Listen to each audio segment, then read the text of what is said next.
the last superhero film for like basically a full year. Yeah. Fantastic Four. We are just from recording just over a week away. We are going to be going into this off the highs of Superman. I've got to say, I feel really bad for them because I think this film's going to be great. I can't say it now because it's too early. Yeah. And I know that I get sucked into hype a little bit. Superman is definitely a contender for one of my favourite comic book films of all time. I think that's fair. It will take a secondary watch, maybe a year, for me to be confident in saying that. But I know it's around there. It's definitely right up there. So to go from that, which is also very different in a lot of ways from other comic book films that we've had for my entire life, in ways that I've been asking for, it puts so much pressure on Fantastic Four.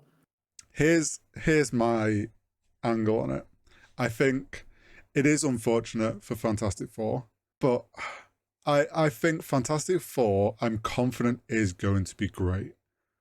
And I think from just the MCU bubble perspective, this potentially is going to be like one of the best MCU ones since like Endgame like era. Like I think we're gonna hit that peak feeling again. I think and because they're clearly doing a different visual, like they're trying to push away from the MCU visual style, it'll help it stand out. And I think it will be a great film. And for MCU standards, it'll be like, holy shit, we are so back for MCU. But to go from Superman, like you say, that is like it's genre defining. It's just given us everything we've been like shouting for from a comic book movie, which the MCU is sort of trying to go that way, but it's just going to take got more work to undo to be able to do it. It's just unfortunate we're going to go from that into the MCU and be like, oh, but you're not quite where Superman is. And that's not your fault necessarily, because you're already doing better than you used to be doing. But it's like, unfortunately, we've just, It'd be like breaking the world record for a marathon, but the record got broken better the day before. It's like, if you'd have run this exact same time 2 days ago, you would have had the world record. Now, you're just a pretty fast guy. Yeah, that is, it's unfortunate. And I think the film will be great, and I'm sure, like, I'll love it. And it will give us that back-to-back, like... I have never been more confident that we are going 2 for 2 on superhero films. Which is Superman a great feeling. Was the dodgier... It's just wild. I was more excited for it, but it could have been a disaster. It's wild that our back-to-back is going to be Superman is the top one, and then Fantastic Four, where we probably were predicting it was going to be the other way around.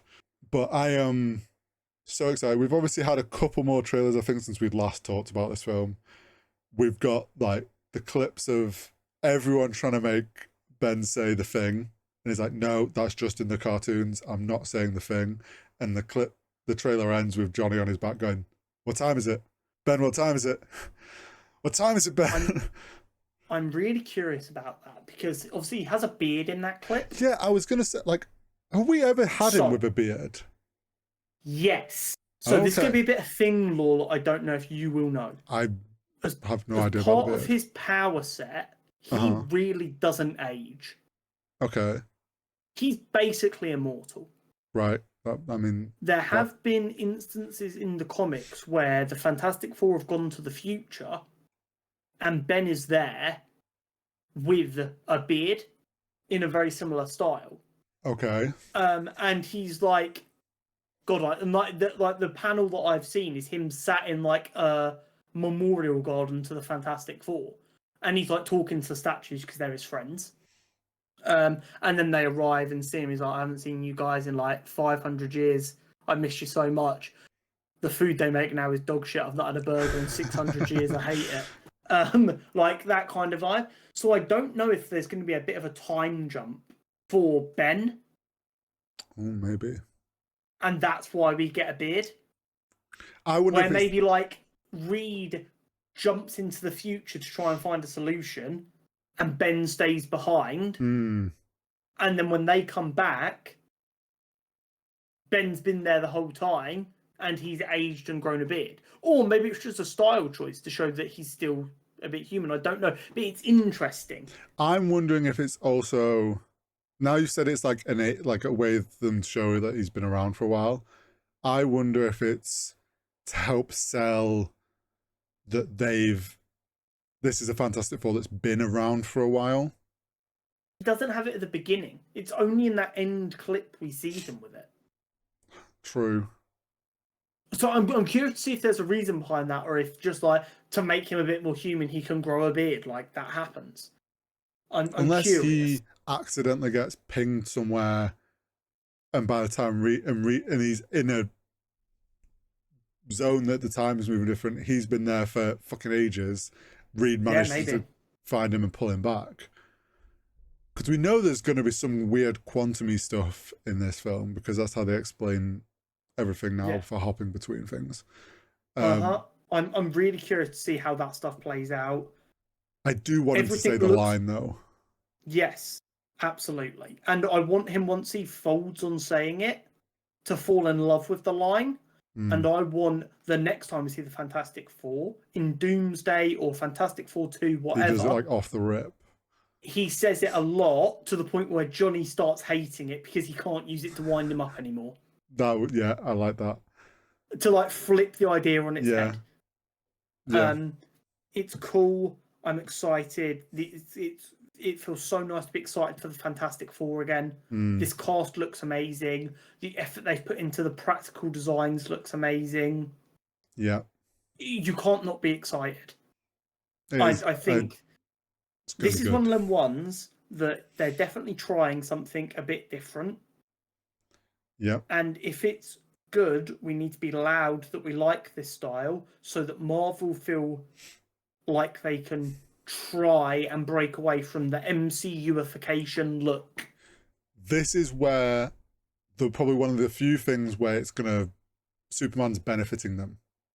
Yes. Because everyone's come out of Superman and gone, holy shit, that was so good, and it was all comic booky and we loved it and it was like amazing. They're going to go into Fantastic Four where they're trying that and people are going to be like, yes, we've just watched Superman, we love this, give us more of this. So hopefully that plays in their favor. It's also insane. Go on. Thunderbolts. Yeah. Superman. Fantastic Four. 3 superhero films in a row that all are centered around them saving people and being heroes. Mm-hmm. It feels insane having watched Superman now, but we would lose our mind in Thunderbolts because we got to see each of the member of the Thunderbolts save a civilian. We're like, oh my god, they save civilians like heroes. Yeah. Then we get Superman like saving people as like the thing he does more than anything else in the film, it feels like. Yeah. And then we've got Fantastic Four, who are established as heroes and the city loves them because they keep saving them. Yeah. This is sending the right message to the executives that we want hopeful heroes with bright colours. And you're absolutely right. Although we might not think Fantastic Four is as good because of how much we like Superman, they might learn the right ideas from Superman doing well and this film doing well. Yeah. And like, the people want colour. Especially because at the end of the day, the DCU launching is now direct competition again. They are going to be like, oh, everyone's loving that and not talking about us. We need to be doing like, oh shit, we lost James Gunn, we should have listened to him. Fuck it, we'll figure it out. And hopefully with X-Men coming in the soft reboot, hopefully they can bring some nice bright blue and yellow suits in. We can dream. But yeah, very excited. I swear to God, if the X-Men reboot post-soft launch had bright yellow suits, we will have never been more back. We just need... we need Batman to get the trunks and the yellow belt and that. We need... It's just... When was the last time we had 3 superhero films from the 2 big boys in a row that we can sit here and go are not only great comic book movies, but are solid movies? Yeah, I mean, it's usually only one or the other. Yeah, it's insane that we're now at this point, but I'm excited for Fantastic Four and I can't wait to discuss it.